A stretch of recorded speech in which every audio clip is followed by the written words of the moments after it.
from Improve 2 at the Vienna office. So we were making jokes before, because most of you must know a song by Leonard Cohen saying, first we take Manhattan and then we take Berlin. Well, we're not going to take Berlin, but first we will take Manhattan and then we will take Vienna. And with that, I'll leave you with Improve, the guys that know about Google.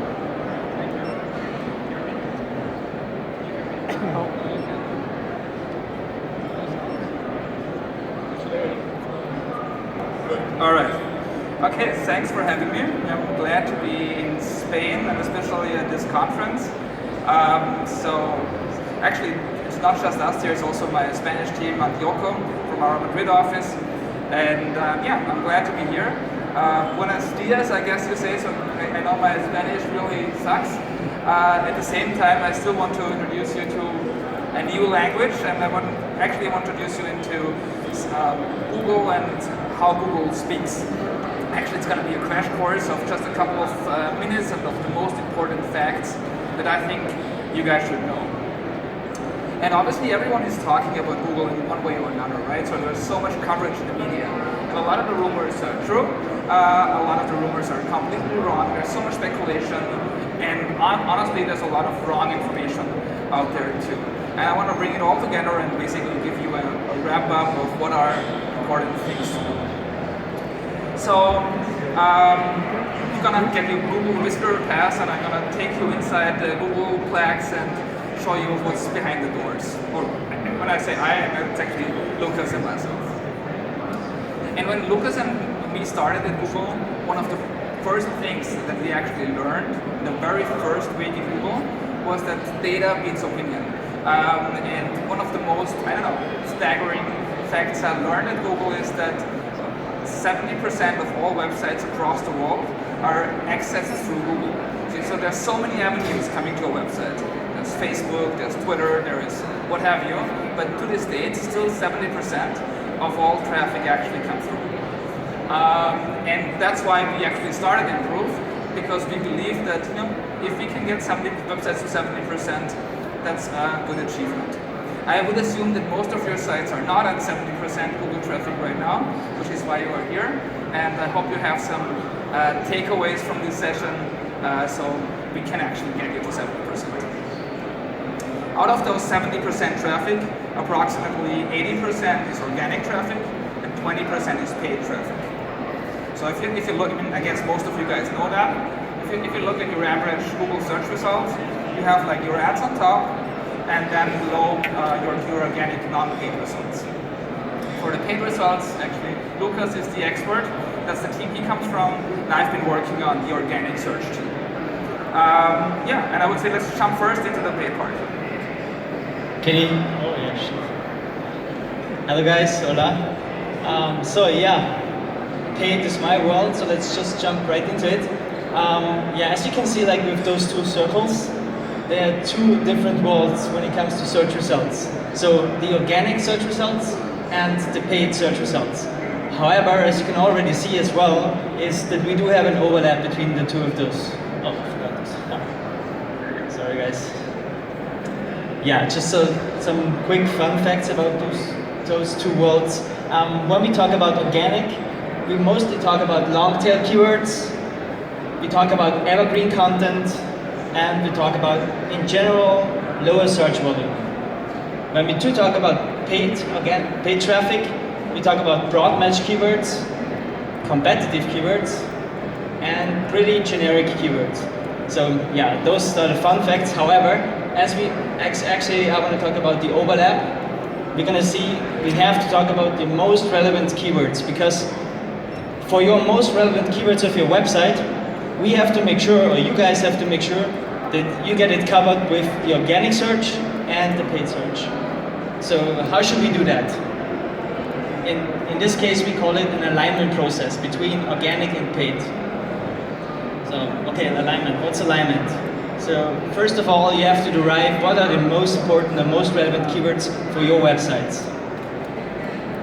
And then you have to check, okay, if those are the most relevant keywords, we want to cover them by paid and by organic. The next step would be first to kind of align those keywords with AdWords, with all the kind of AdWords you have, with text ads, with image ads, with video ads, and so on. Next step will be to align those keywords again with the ad text and the corresponding landing page. If you did that, wow, congrats, you actually did it, and you're gonna receive a high Google quality score. But what's the Google quality score? So that's the pretty bad thing that's gonna influence where your ad's gonna rank. Are they gonna rank down at the bottom where nobody's gonna click on it and you're still gonna pay maybe? Or are they actually ranking at the top and a lot of people are gonna click on it and actually convert to your website? So that's the goal. Yeah, but how to do that? What's the best practice in this case? So just imagine your website is selling used cars. So in this case, two relevant keywords for you will be buy used cars and if you sell minis, used minis for sale. If you look at the first one, which is paid, you're gonna see an ad from this website. It's like, yeah, buy an approved used mini, which is pretty great because the keyword is aligned with the ad text. Then, next step as well, what we can see is for the keywords, we're also gonna find an organic search entry, which is like 100% approved used minage. It's also pretty aligned with the keyword, so great job. And the third step is we're gonna see a landing page, which kind of makes sense. That's kind of what you would expect if you want to buy a used mini. So, well done, that's the best practice case. How you should not do it? Well, just imagine you have this keyword, you're gonna look for earn money from home for housewives. It's a pretty long tail keyword, but yeah, whatever. So in this case, we would see an ad like online making money. It's not that aligned, it makes not real sense. If you check the organic search result, you're not gonna find anything. So that's a pretty bad indication if this is one of your most relevant keywords. If you check the landing page or the website, if you click on the ad, you're gonna see you got redirected to another search engine. So that's how you should not do it. And just imagine those ads, it's not at the top as you can see here, it's at the bottom or not showing up at all. So if you do AdWords, don't do it like this or like they do. So, but if you talk AdWords, like 10 years ago, Google started with text ads. I guess everybody knows about AdWords and text ads, but we're not talking about text ads anymore. As you can see here, like classical text ad. We're also talking about, yeah, Google Shopping. We talk about a lot of different kind of extensions. Nobody knows how to count them anymore. Then we're talking mobile ads. We're talking maps with some advertising. Then we're talking call extensions. Mostly they don't work, but anyway. And then we talk YouTube ads, pretty annoying. And display ads. So we have like a huge range of different ads. And it's getting so much already that it's pretty hard to know the difference and to really optimize your campaigns for all of those kind of ads. So, but we actually want to get you started. What are the biggest don'ts and to-dos? Definitely don't choose the keywords solely on the basis of your search volume. I guess that's what you guys do. Like, if you want to, like, I don't know, optimize your campaigns, you check the search volume on Google AdWords. Well, that's nice. But just don't put your decision-making process solely on this, because as you know, the more search volume, the more competition, the higher the price. And you're gonna end up paying a shitload of money to Google without getting the real conversions. Don't try to outbid your competitor. Well, you can, but you know the saying, there's always gonna be a person with more money than you. You just don't do it, because the only thing you get is a huge bill from Google. Third one, please just don't put all your keywords into your ad group, because if you do that, the average keyword you have will receive a lower Google quality score. You're gonna end up paying more money, and you're gonna end up with having a lower CTR. So what are the things you have to do? Become a policy expert. Start just reading. Just the first step, read the Google policy, get to know the Google policy, get to know the tools. Then optimize your Google quality score, align SEO with SEM, and don't forget about remarketing. That's pretty important. And if you want to end up having a lower CPC and a higher CTR, that's the one thing you guys should do. Okay, that's something else. I would just say think bigger, because, well, just imagine ourselves. I don't have a hand free, but otherwise I would show you my cell phone. We all have smartphones these days. However, we're not gonna use, like, I have like a PC back home, I have a PC at work, I have 2 laptops, I have around like 3 tablets, an e-reader, and so on. So if I want to buy something, if I want to check something, I'm not just going to use my smartphone, I'm not just going to use my PC. No, I'm probably going to check first on my smartphone, then I maybe go to work, check back with my PC at work, talk to some colleagues, go home to use my tablet, and maybe next day use my PC back home to buy a vacation or to buy a new laptop or to buy whatever you guys want to buy. So please take it into consideration that it's more about a kind of a cross-device approach and also cross-device conversions if you're tracking those. So don't compare solely mobile, desktop or tablet conversion rates, and please just enable device conversion tracking in your AdWords tool. It's just you actually have to click on it because otherwise you're not gonna get it. Well, that's the last part for my thing is data. We all need the data to report. We all have our KPIs. That's super important. However, that's something Google is really, really good at, giving you data. They have a lot of different tools like analytics, AdWords, webmaster tools, and so on. They have tons of data, but is it actually a blessing or is it more like a curse? Because we have like a lot of different things. You can look at like charts, data, spreadsheets, and so on. But so it's pretty easy to over-report. Please just don't use all your budget or your time to report. It's pretty easy to get the detailed analysis out of everything. I mean like really everything. Don't do that. And don't get lost into chunks of data. So what's actually the challenge these days? It's to interpret the data, to derive the actual accurate action items, and just to stay cool. So don't overreact if you have one data point off track. Just give it some time, relax, lean back and take a picture, like take the full picture into consideration, and don't overreact by increasing CPCs or getting rid of campaigns you think are like not useful anymore. Just relax, take the full picture into consideration, and then take a good decision in the end. Cool, so much for the paid traffic. I'm now gonna pass on to my colleague, Michael. Right. So you can hear me again. Thanks, Lucas. And when we were working at Google, so you always imagine from the outside it's one company, right? There's the AdWords part, and there's the search, like the organic search part. Obviously, it is one company, but from the inside, when we were working together at Google, it is like almost 2 companies, right? So there's the search piece, the organic search piece, that's totally independent from the paid part. So if you spend a lot of money on the paid part, that doesn't necessarily mean that you rank well in the organic part as well. So those are totally separate things. So over the years, really, AdWords has always been more important, so more spending on AdWords. And there recently, actually just 2 months ago, a study came out that over the next 5 years, 4 years really, the AdWords spending in the United States is going to grow from up to $80 billion spent per year on SEO. Just to compare that, the current Google AdWords revenue is $60 billion. So over the next years, SEO is actually going to overtake SEM in spending. I'm not going to say importance because I think both channels are equally important. So it's important to do both, to balance it really, AdWords and SEO. Basically see the steep growth trajectory of SEO over the next couple of years. And the sooner you start, obviously the easier it is for you to perform well. Because you build up authority, and the sooner you are in this market, the better it is.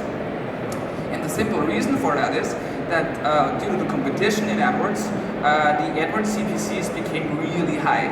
So this is from one of the clients we work with. It's Brown, the shipping company, B&G, and they pay a lot of money on AdWords CPCs. However, their SEOs, and so slide is on. Okay, it's back.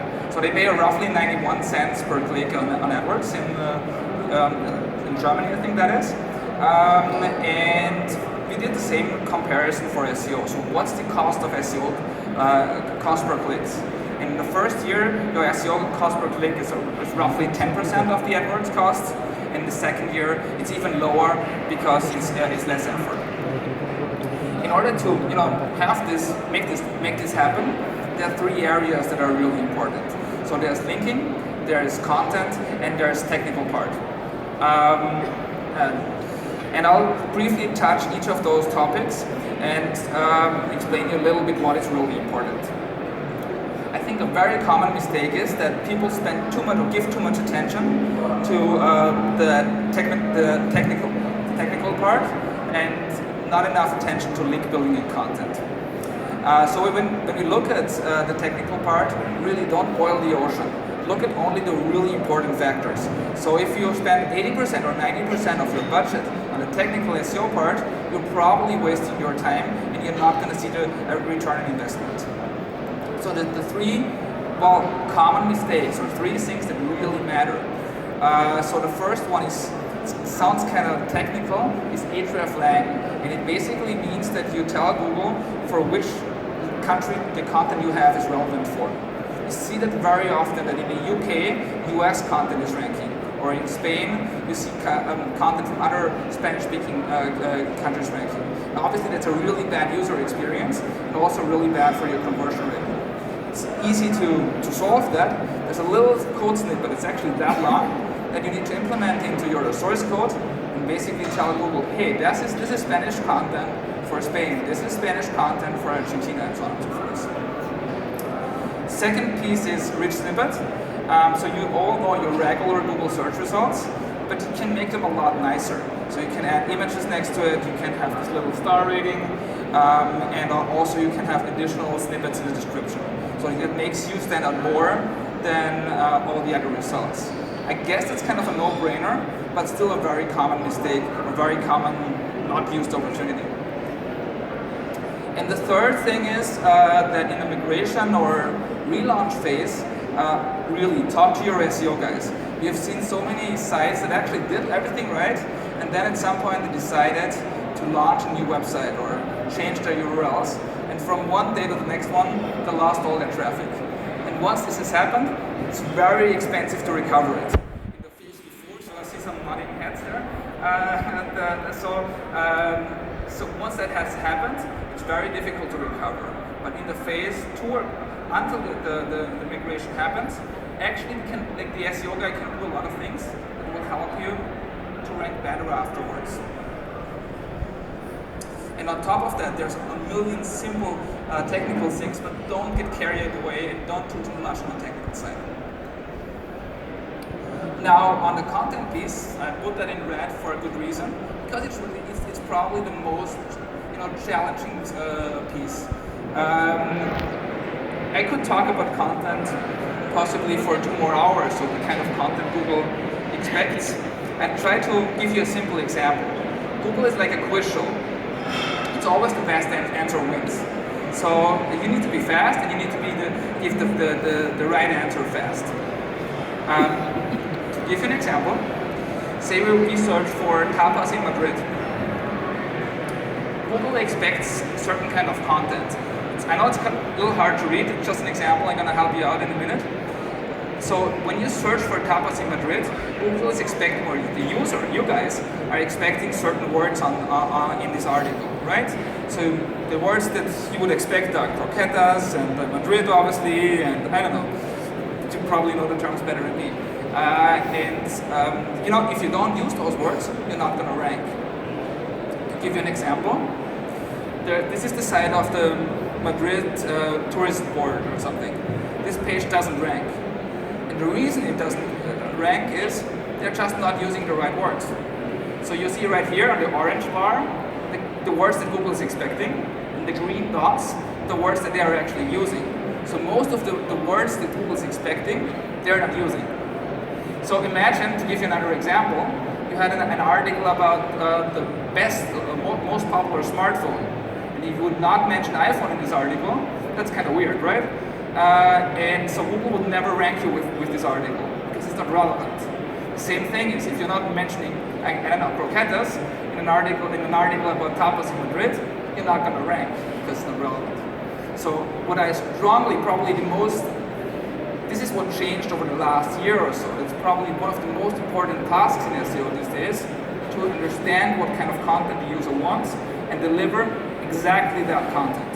And there's great tools out there that tell you which kind of content Google wants from you, and you just need to provide them what they want. That's why I like the quiz show analogy. You need to be fast, and you need to give the right answer. And the third piece is link building. That's a really difficult topic. We call it the rocket science of our industry. To keep it simple, what really matters is that you get links from other websites. I leave it there. If you have questions regarding to link building, you can see me later. But don't buy links. So get links, but don't buy links. I guess that's the message. Because there's like a book of law, kind of, right? So you cannot just do anything to rank. Google has its own rules, and you need to comply to them. In the US, we have the IRS, that's the tax authority, right? And there's like a 1 in 100 chance that you get audited by the tax authority. So you might say, you know what, I'll do something, they might not catch me. But with Google, there's a 100% chance that they're going to audit you. 100%. And if you're doing something wrong, there's a 100% chance that they're gonna catch you. That was Luca's job in AdWords. That was my job in SEO, to catch the bad players. So there are 3 policies that I recommend you reading. First one is the Google Webmaster Guideline. Second one is the AdWords policy. And the third one is the landing page policy. If you don't do it, Google takes action against your site. That means they kick you out, they rank you lower, all of the things you don't want. And to give you an example, probably one of the most known ones, a couple of years ago, Google kicked out BMW. So they had a bad ad agency telling them they need to rank for Audi A4. BMW is obviously not relevant for that term. But they made it with like little tricks and going from the back door. In the end of the day, they were kicked out of Google at all, and didn't rank anymore. Plus, they didn't get bad press.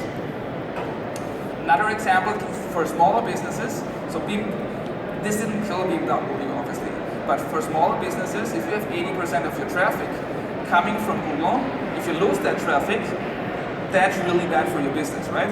So I strongly urge you to play according to the rules, because if not, that ends bad.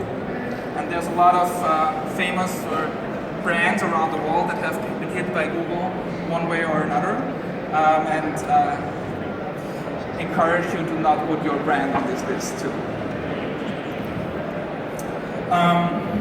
So I don't want to scare you too much, but I just want to encourage you to look at the rules. At the same time, I would like to end like the formal presentation on a bright note with some good news, that you actually can also win a lot when you do the right things. One of our clients is Red Bull, the energy drink company, and we've been working with them in many markets. And Lucas and his team have been just working with them in the UK, and only in one channel in 3 months they increased the traffic by 62%, and that's only in 3 months. That's an additional 500,000 users in the UK alone. That's like one piece of Red Bull, and with small little changes. You don't have to change your entire company or your entire infrastructure. Small little changes will get you to a good point. And remember this, 3 rules to do well on SEO. 50% of your effort is linking, 40 is content, 10 is technical. With that, Lucas and myself are happy to take some questions or whatever is concerning you. Thank you. Any questions?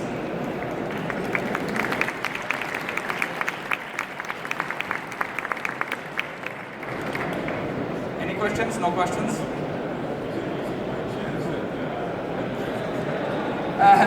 Well, yeah, that's a good coincidence for us, I guess. Question? Oh, sure.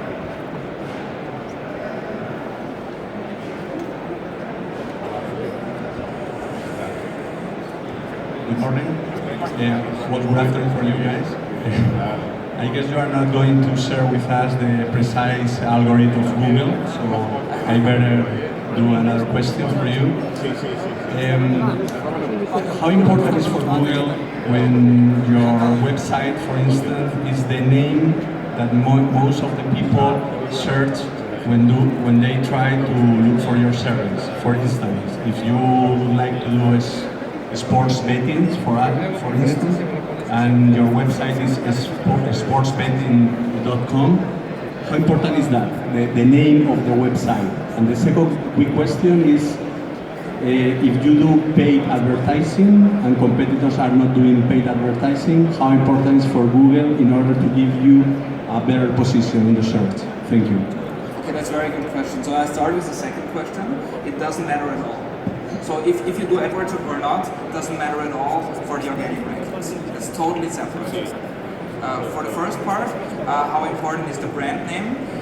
You know, it's a factor, but it's certainly not the most important factor. So it's one of a couple of hundred factors.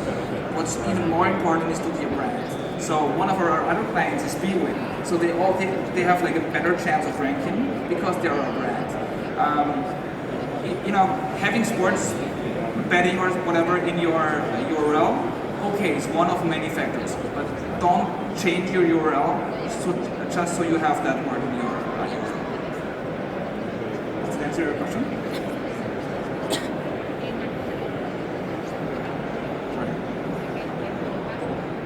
Hello? Good morning. Good afternoon. It's just a very simple question. What do you mean by linking content? This is Sally, can you give an example? Okay, now that's a great question. So basically, it's getting links from other websites. So yeah, exactly. So what we encourage you to do is to create content that other people link to. To give you an example, with a client in the US, it's a grammar checking tool. We did a study on all the US presidential candidates, how many grammar mistakes they make, or like their fans actually make. And then we checked all their Facebook accounts and said, okay, who makes more grammar mistakes? And then, well, obviously Trump fans were the ones with the most grammar mistakes. And we did a story, right? So the story said, hey, the Trump voters actually make more grammar mistakes than the voters of other candidates. And that story made it the front page of the New York Times, US Today. So we got a lot of links in there. So the way to get, so you need to think strategically, how can I get other people to link towards my website? Okay, thank you guys. If you have more questions, the team is right here, I'm right here. It's a pleasure to speak to you.